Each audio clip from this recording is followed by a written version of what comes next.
नमस्कार, प्रणाम, अभिनंदन, आप सभी का हार्दिक स्वागत। मैं कवि सिद्धार्थ देवल, रश्मि रथी, और हम इस मोटिवेशनल सीरीज में रश्मि रथी के द्वितीय सर्ग के 11वें एपिसोड में आपका हार्दिक स्वागत करता हूं। पुराने समय से लेकर आज तक शिक्षा से संबंधित एक बहुत कठिन समस्या नए लोगों के सामने आती है। उन लोगों के सामने आती है जो अलग अलग परिस्थितियों से आते हैं। मैं यूं कह दूं कि विद्या के महान केंद्र जब योग्यता के आधार पर एडमिशन देना बंद कर देते हैं तो फिर लोग जानकारी छुपा कर जाने की कोशिश करते हैं।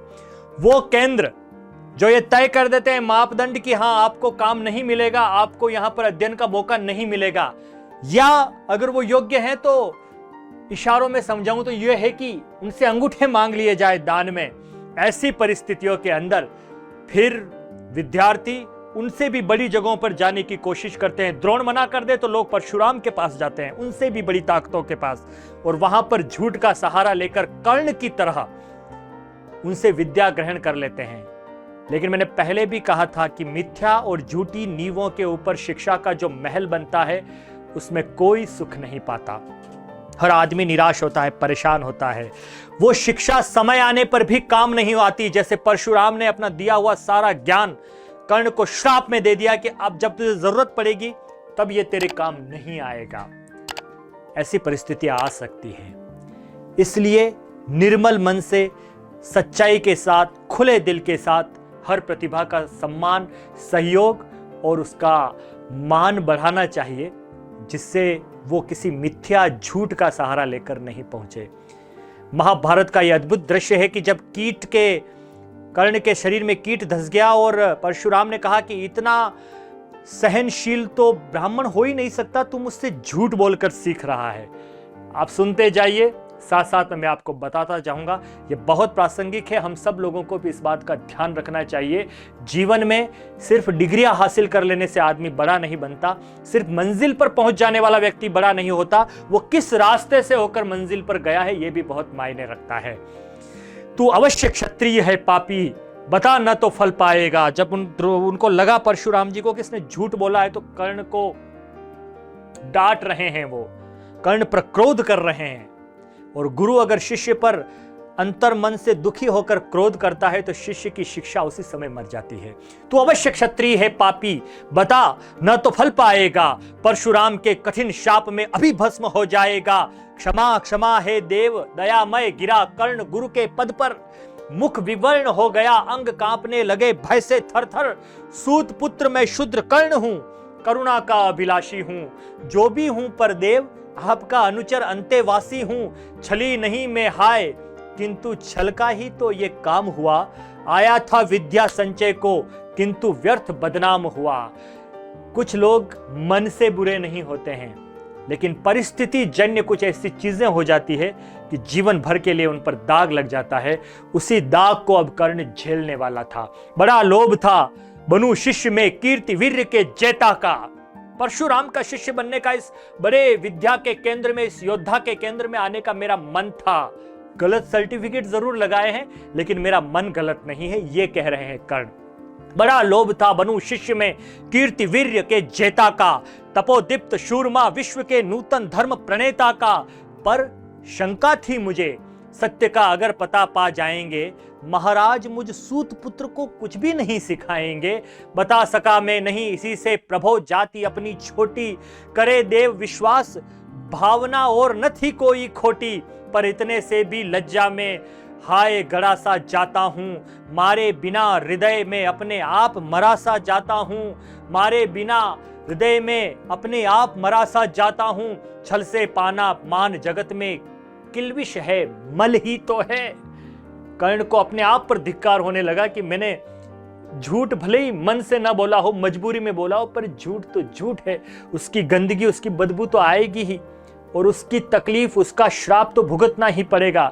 अपनी आंखों में आंसू लेकर वो परशुराम के चरणों पर गिर पड़ा और कहने लगा, छल से पाना मान जगत में किल्विश है, मल ही तो है। ऊंचा बना आपके आगे सचमुच यह छल ही तो है। पाता था सम्मान आज तक दानी व्रती बली होकर। अब जाऊंगा कहां स्वयं को गुरु के सामने छली होकर। करे भस्म ही मुझे देव, करे भस्म ही मुझे देव, सम्मुख है मस्तक मिनत मेरा, एक कसक रह गई नहीं पूरा जीवन का व्रत मेरा। गुरु की कृपा शाप में जलकर अभी भस्म हो जाऊंगा, पर मदांध अर्जुन का मस्तक देव कहां मैं पाऊंगा। यह तृष्णा, यह विजय कामना मुझे छोड़ क्या पाएगी। प्रभु अतृप्त वासना मरे पर भी मुझको भरमाएगी। दुर्योधन की हार देवता कैसे सहन करूंगा मैं, अपने अभय देख अर्जुन को मरकर भी रोज मरूंगा मैं। परशुराम का शिष्य कर्ण पर जीवन दान न मांगेगा, वो बहुत बड़ा दानी भी था। परशुराम का शिष्य कर्ण पर जीवन, आप मुझे मार दीजिए, मैं जीवन का दान नहीं मांगता हूं। परशुराम का शिष्य को इतना विनम्र होना चाहिए कि कोई गलती हो जाए तो गुरु जो भी सजा दे उसे सहर्ष अपने मस्तक पर स्वीकार कीजिए। परशुराम का शिष्य कर्ण पर जीवन दान न मांगेगा, बड़ी शांति के साथ चरण को पकड़ प्राण निज त्यागेगा। प्रस्तुत हूं दे शाप, किंतु अंतिम सुख तो यह पाने दे। इन्हीं पाद पद्मों के ऊपर मुझको प्राण गंवाने दे। लिपट गया गुरु के चरणों से विकल कर्ण, इतना कहकर दो कणिकाएं गिरी अश्रु की गुरु की आंखों से बहकर। बोले हाय कर्ण तू ही प्रतिभट अर्जुन का नामी है, निश्चल सखा। बोले हाय कर्ण तू ही प्रतिभट अर्जुन का नामी है, निश्चल सखा धृतराष्ट्रों का विश्व विजय का कामी है। अब समझा किस लिए रात दिन तू वैसा श्रम करता था, मेरे शब्द शब्द को मन में क्यों सीपी सा धरता था। देखे अगणित शिष्य, प्रतिभा को गुरु जानता है, देखे अगणित शिष्य द्रोण को भी कर्तव्य कुछ सिखलाया, पर तुझसा जिज्ञासु आज तक कभी नहीं मैंने पाया। तूने जीत लिया था मुझको निज पवित्रता के बल से, क्या था पता लूटने आया है कोई मुझे छल से। किस और पर नहीं किया वैसा स्नेह में करता था, सोने पर भी धनुर्वेद का ज्ञान कान में भरता था। नहीं किया कार्पण्य, दिया जो कुछ था मेरे पास रतन, तुझ में निज को सौंप शांत हो अभी अभी प्रमुदित था मन। पापी बोल अभी में मुख से, तू न सूत रथ चालक है। परशुराम का शिष्य विक्रमी विप्र वंश का बालक है, सूत वंश को मैं मिला सूर्य का कैसे तेज प्रबल तुझको। बोले अभी तक झूठ बोल रहा है, स्वयं को सूत पुत्र कह रहा है। झूठ मत बोल, बता तू कौन है। मैं तुझे बहुत प्रेम करता हूं, मैंने तुझे अपने जीवन की सर्वश्रेष्ठ शिक्षाएं दी है, पर तू तो छल से मुझे छलने चला है। सूत वंश में मिला सूर्य सा कैसे तेज प्रबल तुझको, किसने लाकर दिए कहां से कवच और कुंडल तुझको। सुत्सा रखा जिसे, उसको कैसे कठोर हो मारूं मैं। जलते हुए क्रोध की ज्वाला लेकिन कहां उतारूं मैं। पद पर बोला कर्ण दिया था जिसको आंखों का पानी, करना होगा ग्रहण उसी को अनल आज है गुरु ज्ञानी। बरसाइए अनल आंखों से, सिर पर उसे संभालूंगा। दंड भोग जलकर मुनि सत्तम, छल का पाप छुड़ा लूंगा। परशुराम ने कहा कर्ण तू वेद नहीं मुझको ऐसे, तुझे पता नहीं मैं तुझसे कितना प्रेम करता हूं। लेकिन परशुराम को झूठ पसंद नहीं है और तूने गुरु से झूठ बोला है। परशुराम ने कहा कर्ण तू वेद नहीं मुझको ऐसे, तुझे पता क्या सता रहा है मुझको असमंजस कैसे। पर तूने छल दिया, पर तूने छल किया, दंड उसका अवश्य ही पाएगा। परशुराम का क्रोध भयानक निष्फल कभी न जाएगा। मान लिया था पुत्र इसी से प्राण दान तो देता हूं, पर अपनी विद्या का अंतिम चरम तेज हर लेता हूं। आहा कितना विदारक दृश्य है कि जो चीज आप सीखने चाह रहे हैं, आप कहते हो कि मुझे मार दीजिए, मुझे मार दीजिए, मुझे मृत्यु स्वीकार है, मुझसे छल हुआ है, मैं गुरु दोष का भागी हूं, मुझे मार दीजिए। लेकिन वो कहते हैं कि मैं तुझे पुत्र के समान प्रेम करता हूं, मैं तुझे मार नहीं सकता, लेकिन मैं तुझे श्राप देता हूं कि जो विद्या मैंने दी है उसका जो अंतिम तेज है, यानी उस विद्या की जब आवश्यकता पड़ेगी तब तू विद्या तेरे काम नहीं आएगी, ये मुझे श्राप देता हूं। और किसी भी शिष्य के लिए, किसी भी स्टूडेंट के लिए इससे खराब चीज कोई नहीं हो सकती कि जो चीज वो सीखने के लिए दिन रात लगा हुआ है, श्राप में उससे वही चीज छीन ली जाए।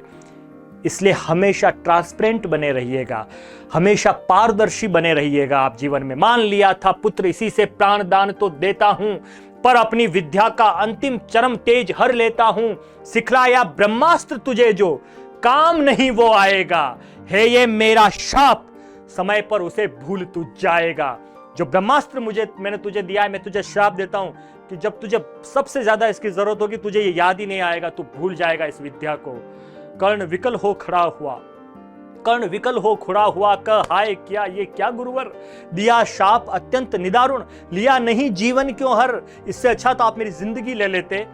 दिया शाप अत्यंत निदारुण, लिया नहीं जीवन क्यों हर, वर्षों की साधना साथ ही प्राण नहीं क्यों लेते हैं, अब किस सुख के लिए मुझे धरती पर जीने देते हैं। परशुराम ने कहा, कर्ण ये शाप अटल है सहन करो, जो कुछ मैंने कहा उसे सिर पर ले सादर वहन करो, इस महेंद्र गिरी पर तुमने कुछ थोड़ा नहीं कमाया है, मेरा संचित निखिल ज्ञान तूने मुझसे ही पाया है।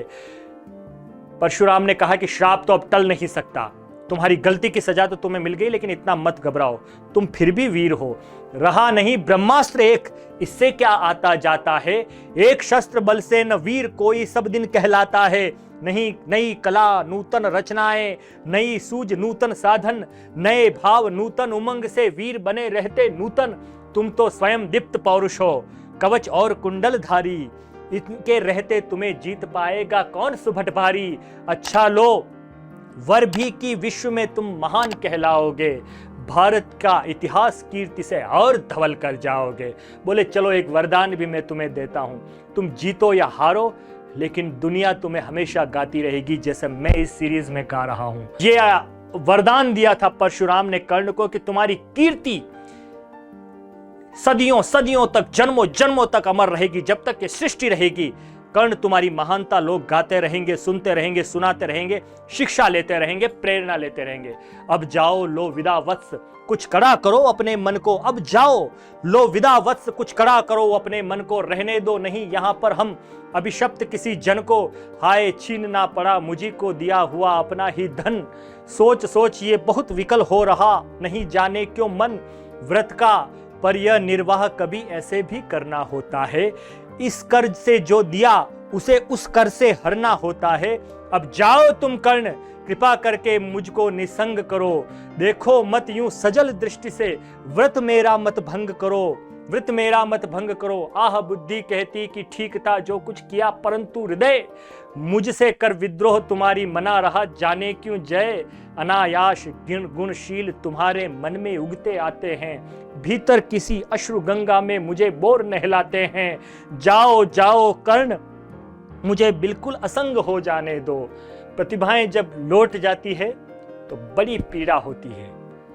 जाओ जाओ कर्ण, मुझे बिल्कुल असंग हो जाने दो, बैठ किसी एकांत कुंज में मन को स्वस्थ बनाने दो।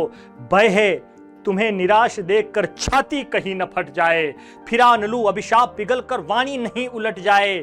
इस प्रकार कह परशुराम ने फिरा लिया आनन अपना, इस प्रकार कह परशुराम ने फिरा लिया आनन अपना, जहां मिला वहीं कर्ण का बिखर गया प्यारा सपना। छूकर उनका चरण कर्ण ने अर्घ्य अश्रु का दान किया, और उन्हें जी भर निहार कर मंद मंद प्रस्थान किया। परशु के चरण की धूलि लेकर, उन्हें अपने हृदय की भक्ति देकर, निराशा से विकल टूटा हुआ सा, किसी गिरी शृंग से छूटा हुआ सा, चला खोया हुआ सा कर्ण मन में, कि जैसे चांद चलता हो गगन में। धन्य है कर्ण, धन्य है कर्ण जैसे शिष्य, और धन्य है परशुराम जी जैसे महान गुरु। बस ध्यान रखिए कि ये संवेदनाएं हमेशा बनी रहे, उन पर झूठ का आवरण न चढ़े, वरना जिंदगी के महान ब्रह्मास्त्र भी कभी काम नहीं आए।